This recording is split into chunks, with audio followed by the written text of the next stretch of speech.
Hello student, how are you? This is me Anushka Shukla and in this video we are going to start triangle. अभी हमने last lecture में क्या पढ़ा था? हमने पढ़ा था कि दो फिगर्स जो होंगे हमारे पास वो कब सिमिलर होते हैं और कब कॉन्ग्रुएंट होते हैं। तो सिमिलर की कंडीशन हमने देखी थी कि जब उसका शेप सेम होना चाहिए, साइज जो है उसका डिफरेंट होगा तो भी चलेगा, तो हम उसे क्या बोलेंगे कि वो फिगर जो है वो सिमिलर है। और कॉन्ग्रुएंट के लिए क्या होता था कि उसका जो शेप होता है और उसकी जो साइज होती है वो दोनों की दोनों सेम होनी चाहिए। और उसके बाद हमने पढ़ा था कि कब दो पॉलीगॉन, जो हमारे टू पॉलीगॉन्स यहाँ पे हैं, ये कब सिमिलर बोले जाएंगे। पॉलीगॉन्स का मतलब होता है ऐसा फिगर जिसमें तीन से ज्यादा या फिर मतलब दो से ज्यादा जिसमें साइड्स हों। जैसे मान लेते हैं ये ट्रायंगल हो गया, ये स्क्वायर तो है नहीं, ये रोम्बस का फिगर बना दिया था। ये हो गया हमारे पास स्क्वायर, ये हो गया रेक्टेंगल। तो ये सारे क्या हो जाएंगे हमारे पॉलीगॉन्स इस तरीके से। तो ये पॉलीगॉन्स हमारे कब सिमिलर होंगे, मैंने आपको बताया था अगर इनके जो करस्पॉन्डिंग साइड, जैसे मैं मान लेती हूँ कि हमारे पास स्क्वायर है, स्क्वायर लेके अगर मैं चलूँ तो ये सिमिलर कब होंगे, ये सिमिलर तब होंगे जब इनके करस्पॉन्डिंग एंगल्स, करस्पॉन्डिंग किसे कहते हैं, देखिए ये वाला जो होगा वो इसके करस्पॉन्डिंग होगा, ये वाले इसके होंगे, ये वाला जो है वो इसके करस्पॉन्डिंग माना जाएगा और ये वाला जो है इसके करस्पॉन्डिंग माना जाएगा। तो अगर उसके करस्पॉन्डिंग जो एंगल्स होंगे वो हमेशा इक्वल होने चाहिए और इसके जो करस्पॉन्डिंग साइड्स होंगे, मान लेते हैं इसका करस्पॉन्डिंग ये होगा, हमें पता है इसका करस्पॉन्डिंग जो है ये होगा, इसका करस्पॉन्डिंग जो है ये वाला होगा और इसका करस्पॉन्डिंग हमारे पास ये वाला होगा। तो इनके जो करस्पॉन्डिंग साइड्स होनी चाहिए वो क्या होनी चाहिए, सेम रेशियो में होनी चाहिए। तब हम उसे क्या बोलेंगे कि जो हमारी ये दोनों फिगर्स हैं वो सिमिलर हैं। ठीक है, तो ये हमारे पॉलीगॉन्स हैं। तो यहाँ पे अब हमने इसे लास्ट लेक्चर में कवर किया था और इस वाले लेक्चर में हम लोग देखेंगे कि जो दो ट्रायंगल्स होते हैं वो भी पॉलीगॉन्स के अंदर आएंगे। तो जो दो ट्रायंगल्स होते हैं वो हमारे कब सिमिलर होंगे, तो चलिए देखते हैं। यहाँ पे इसकी जो प्रॉपर्टीज होंगी या फिर इसके एक्सियम्स को अगर हम मान ले, कंडीशंस को अगर माने, तो वो क्या होंगे। पहला कंडीशन अगर मैं यहाँ पे लिखूं, two triangles are similar, two triangles are similar, दो ट्रायंगल सिमिलर कब होंगे, इफ, पहली कंडीशन कौन सी है हमारी, the corresponding angles are, the corresponding angles are equal. जब उसकी करस्पॉन्डिंग जो एंगल्स होंगे वो क्या होंगे, इक्वल होंगे। और उसकी जो दूसरी कंडीशन होती है द करस्पॉन्डिंग साइड्स, उनकी जो करस्पॉन्डिंग साइड्स होंगी वो क्या होनी चाहिए, are in same ratio, corresponding sides are in same ratio, वो सेम रेशियो में होनी चाहिए, same ratio. It can be equal also, लेकिन यहाँ पे रेशियो की बात की जा रही है कि वो सेम रेशियो में होने चाहिए। जैसे अगर मैं यहाँ पे एक फिगर बनाऊं ट्रायंगल का,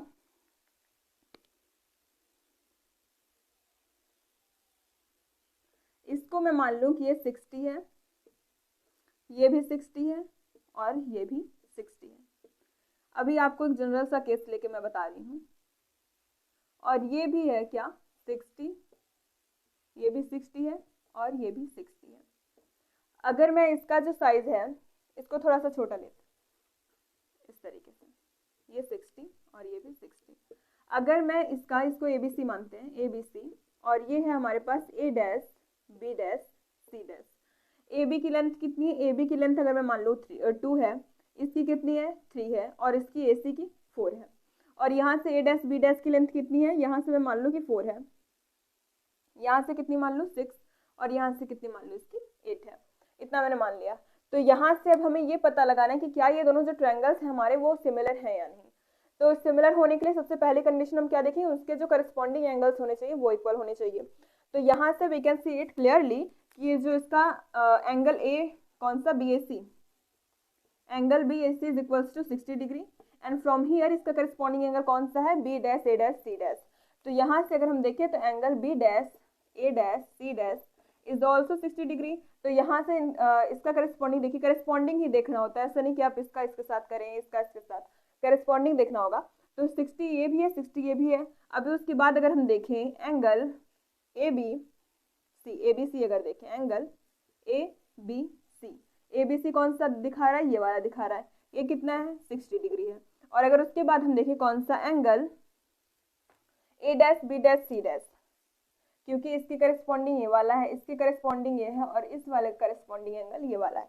तो यहाँ से angle A dash B dash C dash की वैल्यू भी कितनी है 60 है। दो तो हमें पता चल गया, तीसरा भी देखना है, तीसरा भी साफ साफ दिख रहा है कि हाँ ये भी 60 है। तो ये क्या है इक्वल्स है, इसके करस्पॉन्डिंग एंगल्स क्या है इक्वल है। अब अगर बात की जाए इसके करस्पॉन्डिंग साइड्स की, तो करस्पॉन्डिंग साइड किसे बोलेंगे, ए बी का करस्पॉन्डिंग साइड होगा ए डैश बी डैश, ये वाले का ये वाला। बी सी का कौन सा होगा, बी सी का होगा हमारे पास बी डैश सी डैश। उसके बाद ए सी का कौन सा होगा, ए सी का होगा हमारे पास ए डैश सी डैश। ये हो गया इसके करस्पॉन्डिंग साइड्स। अब देखेंगे क्या ये सेम रेशियो में है या नहीं। अब A B by A dash B dash करेंगे हम लोग, A B upon A dash B dash, value कितनी आएगी, इसकी वैल्यू है 2 और इसकी है कितनी 4, तो ये आ गया 1/2 के इक्वल। अब ये पता चल गया, अब हमें इन सारे का रेशियो फाइंड आउट करना होगा। अगर ये आपस में इक्वल हो जाएंगे तो हम बोलेंगे these two triangles are similar. अब हमें देखना है बी सी अपॉन में B dash C dash which is equals to, B C की वैल्यू कितनी है 3 और बी डैश सी डैश की 6, तो ये हो गया 1/2।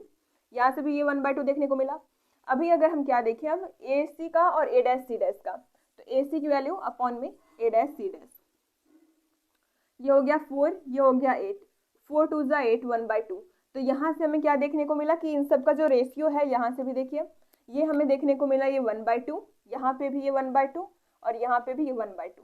तो अगर हम यहाँ से लिखें तो ए सी अपॉन में A dash C dash is equals to A B upon में A dash B dash is equals to B C upon में बी डैश सी डैश। तो यहाँ से इन तीनों के जो साइड्स हैं वो सेम रेशियो में है, करस्पॉन्डिंग साइड्स सेम रेशियो में है। और इनका रेशियो किसके इक्वल आ रहा है, इनका रेशियो इक्वल आ रहा है 1/2 के। और इनके जो करस्पॉन्डिंग एंगल्स हैं, ये करस्पॉन्डिंग है इसके, ये वाला इसके और एक कहाँ गया, ये वाला इसके है, वो मैंने वैसे बता दिया था। तो यहाँ से इसके करस्पॉन्डिंग साइड्स भी सेम रेशियो में और करस्पॉन्डिंग एंगल्स भी इनके इक्वल है। तो हम बोलेंगे कि these two triangles are, represent कैसे करते देखिए, ट्रायंगल ए बी सी और triangle A dash B dash C dash ये सिमिलर हो गए। किस तरीके से, इस तरीके से हम यूज करते हैं, ये सिमिलर हो गए। तो ये थी क्या हमारी सिमिलैरिटी ऑफ ट्रायंगल, तो आप इसको भी नोट डाउन करिए। तो देखिए अब हमारे पास जैसे ये ट्रायंगल है ए बी सी और एक ट्रायंगल है हमारे पास कौन सा पी क्यू आर। तो इसका जो कंडीशन मैंने लिखवाया था उसी को मैं यहाँ पे मैथमेटिकल फॉर्म में अगर रिप्रेजेंट करूँ, तो पहला जो होता है क्या होता है कि इसके करस्पॉन्डिंग एंगल्स क्या होने चाहिए, इक्वल होने चाहिए।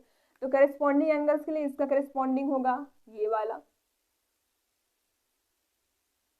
इसका करस्पॉन्डिंग होगा ये वाला और इसका करस्पॉन्डिंग होगा कौन सा, ये वाला। तो यहाँ से मैंने बताया था करस्पॉन्डिंग एंगल्स आर इक्वल, तो angle A is equals to angle P और यहाँ से angle B is equals to angle Q और यहाँ से फिर angle C is equals to angle R. पहली कंडीशन ये होती है। दूसरी कंडीशन कौन सी होती है कि इनके corresponding sides are in same ratio. तो ए बी अपॉन में A B upon P Q equal B C upon में Q R equal A C upon में पी आर। तो ये इसका मैथमेटिकल रिप्रेजेंटेशन हो गया। तब हम क्या बोलेंगे कि these two triangles, triangle A B C and triangle P Q R similar. ये होती है सिमिलरिटी की साइन, तो ये क्या हो गया हमारे सिमिलर हो गए। तो आप इसको भी नोट डाउन करिए।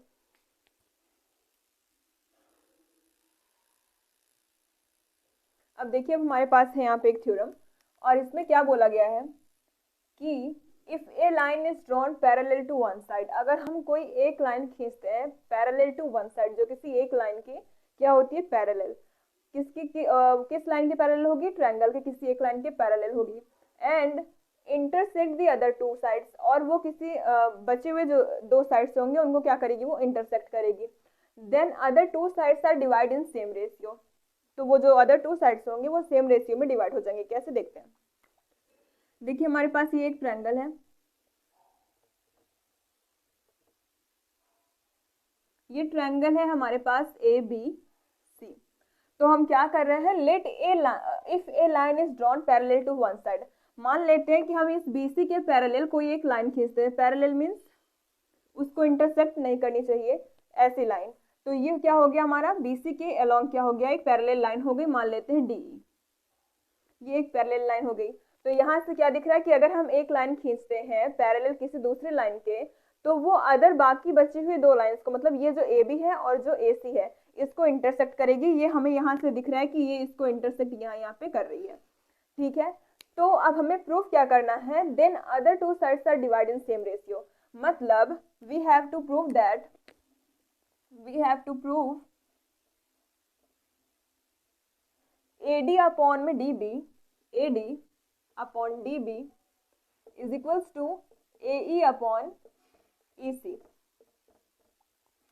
मतलब ये जो बाकी की बची हुई दो लाइन को जो वो इंटरसेक्ट करेगी, तो वो उसको सेम रेशियो में इंटरसेक्ट करेगी।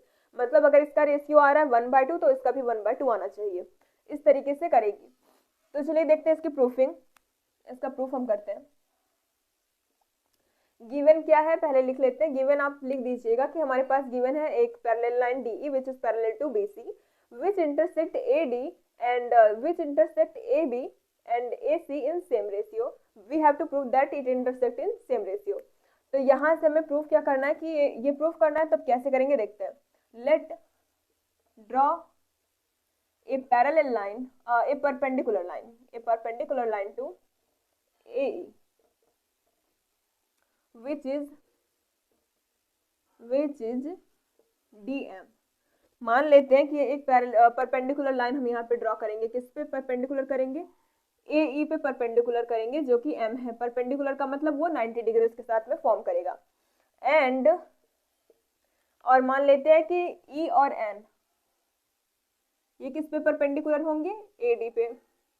मान लेते हैं क्या, EN परपेंडिकुलर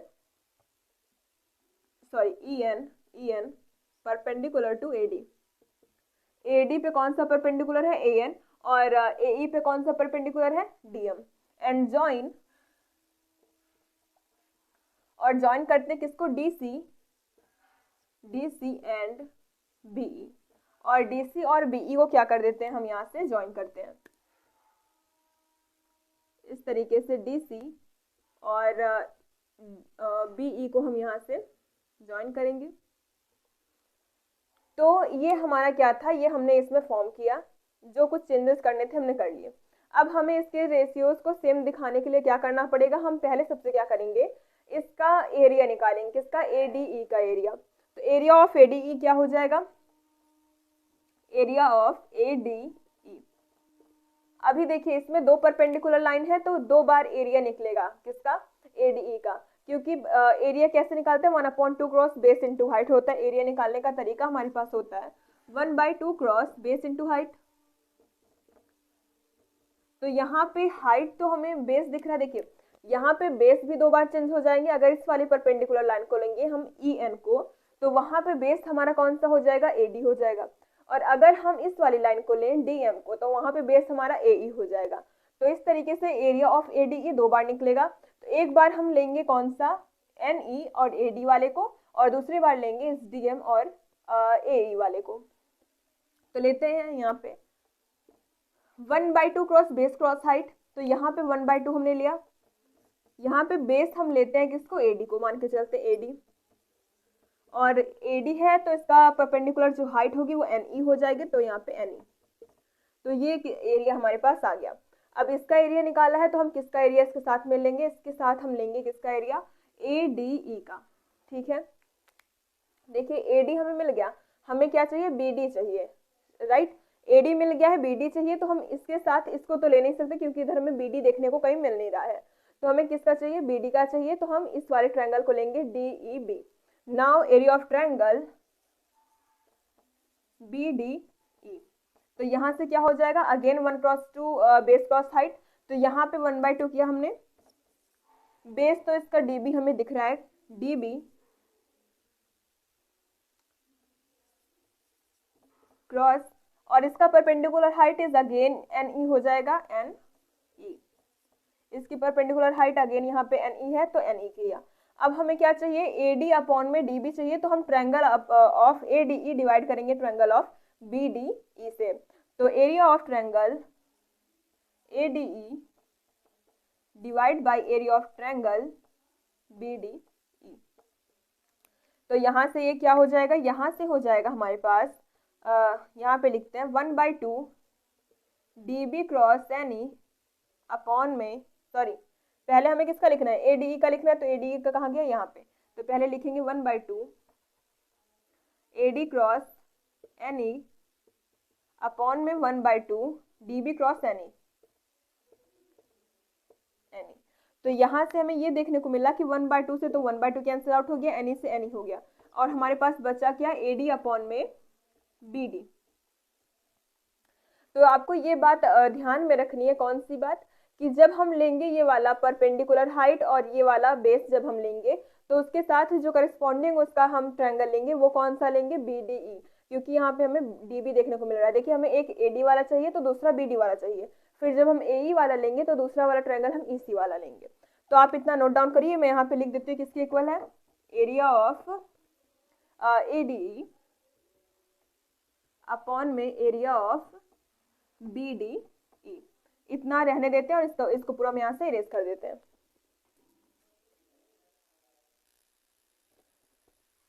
तो ये हम मान लेते हैं कि हमारे पास फर्स्ट इक्वेशन आ गया है। अब हमें क्या देखना है, अब हम लेंगे कौन कौन सा, देखिए हमें प्रूफ क्या करना था, हमें प्रूफ करना था AD अपॉन में DB इज इक्वल टू किसके आएगा, AE अपॉन में EC के आएगा ये। तो ये चीज हम रेशियो में लेके आ गए। अब हमें कौन सा लेके आना है, हमें लेके आना है AE और EC को सेम रेशियो में लेके आना है।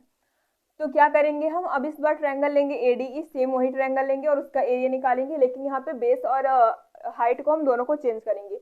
यहाँ पे हाइट हम लेंगे DM और जो बेस होगा वो हम लेंगे EC, और जो दूसरा ट्रायंगल लेंगे वो हो जाएगा हमारा DEC, और यहाँ पे जो हाइट लेंगे वो DM लेंगे और जो बेस होगा हमारा वो क्या हो जाएगा, EC हो जाएगा। तो चलिए देखते हैं, एरिया ऑफ ट्रायंगल किसका, ADE, अगेन इसका एरिया निकाल रहे हैं, लेकिन यहाँ पे दूसरे तरीके से जो मैंने आपको बताया 1/2 cross base cross height, base यहाँ पे हमारा AE और हाइट इसकी कितनी है, हाइट है DM, ये मिल गया। अब यहाँ से अगर हम फिर देखें इसको किसका एरिया, DEC का, DEC हमें EC चाहिए तो इसी वाले को लेंगे DEC, area of triangle DEC क्या हो जाएगा, 1/2 क्रॉस, अब इसका बेस क्या है, EC है, तो EC क्रॉस क्या हो जाएगा यहाँ से DM। अब इनका भी रेशियो हमें चाहिए, रेशियो यहाँ पे गिवन है AE अपॉन में EC, तो रेशियो करना तो मतलब इसको हम डिवाइड करेंगे, तो यहाँ से divide area of ADE upon में एरिया ऑफ DEC, ये हो जाएगा 1/2 cross AE cross DM upon में 1/2 क्रॉस EC क्रॉस DM। तो यहाँ से जो कैंसिल आउट होगा उसे हम क्या कर देंगे, यहाँ से कैंसिल आउट कर देंगे। तो यहाँ से फिर हमारे पास क्या बचा, एरिया ऑफ ADE अपॉन में area of DEC equal AE upon में EC। इसको हम क्या मान लेंगे कि ये हमारे पास एक सेकंड इक्वेशन आ गई है। अब देखिए हम यहाँ से इसको रिमूव करके यहाँ पे लिख लेते हैं, क्या है हमारे पास, एरिया ADE अपॉन में area BDE which is equals to AD upon में DB। ये इतना हो गया, यहाँ से हम इसको इरेज कर देते हैं। देखिए अब क्या करना है, यहाँ पे हमें ये पता है कि इन दोनों को हमें आपस में इक्वल दिखाना है, मतलब इनके रेशियो को हमें सेम दिखाना है। तो इसके लिए ये दोनों आपस में जब सेम होंगे, मतलब ये वाला पोर्शन और ये वाला पोर्शन जब आपस में सेम होंगे, तभी हम कह सकते हैं कि ये दोनों भी आपस में सेम होंगे। तो यहाँ पे देखने पे हमें ये पता चल रहा है कि जो ऊपर वाला पोर्शन है ये तो सेम ही है इन दोनों में, ADE। अगर ये नीचे वाले एरियाज जो हैं, एरिया ऑफ DEC और एरिया ऑफ DEB, अगर ये दोनों आपस में सेम हो जाएंगे तो हम कह सकते हैं कि हाँ ये दोनों भी आपस में सेम होंगे। तो देखिए अगर मैं यहाँ पे लिखूँ एरिया ऑफ DEC, ये इक्वल होगा एरिया ऑफ BDE के। अभी इसको ऐसे मान तो सकते नहीं, इसका कुछ ना कुछ रीजन होगा जिससे हम इसको इसके इक्वल कर सकते हैं। अब इसका रीजन क्या है, रीजन इसका ये है कि ये एक इसका जो बेस है, बेस इनका सेम है, क्या है, इनका जो बेस है वो सेम है और वो है DE, ठीक। और ये सेम पैरेलल लाइंस के बीच में लाई कर रहे हैं, मतलब ये भी ट्रायंगल जो है DEC ये भी सेम पैरेलल लाइन के अंदर लाई कर रहा है, कौन सा, BC और DE के बीच में ही लाई कर रहा है। और जो हमारा दूसरा है कौन सा है, वो DEC और DEB, ये भी किस में लाई कर रहा है, ये भी BC और DE पैरेलल लाइंस के बीच में लाई कर रहा है। तो इस वजह से इनका जो एरिया होगा वो क्या हो जाएगा, आपस में सेम हो जाएगा। अगर एरिया सेम हो गया तो यहाँ पे क्या मैं लिख सकती हूँ, BDE की जगह पे मैं यहाँ पे DEC लिख सकती हूँ, बिल्कुल लिख सकती हूँ, क्योंकि इन दोनों के एरियाज आपस में इक्वल है। तो एरिया ऑफ DEC इक्वल होगा एरिया ऑफ BDE के, तो मैं BDE की जगह पे DEC लिख सकती हूँ। तो यहाँ से अब ये जो लेफ्ट हैंड साइड है इन दोनों इक्वेशन का, अगर ये वाला फर्स्ट था हमारा, तो जब इन दोनों इक्वेशन का लेफ्ट हैंड साइड आपस में इक्वल है तो हम क्या कह सकते हैं, इनका राइट हैंड साइड आपस में इक्वल होगा। तो ये हो जाएगा AE upon EC is equals to AD upon में BD। तो यहाँ से हमने क्या प्रूफ कर लिया कि अगर कोई लाइन ट्रायंगल के किसी एक लाइन के पैरेलल हो और वो बाकी बची हुई दो लाइंस को इंटरसेक्ट करती है तो उनके जो रेशियोज होंगे वो आपस में इक्वल होंगे, मीन्स AE अपॉन में AC इक्वल AD अपॉन में DB। तो ये हमने प्रूफ कर लिया, आप इसको नोट डाउन करिए।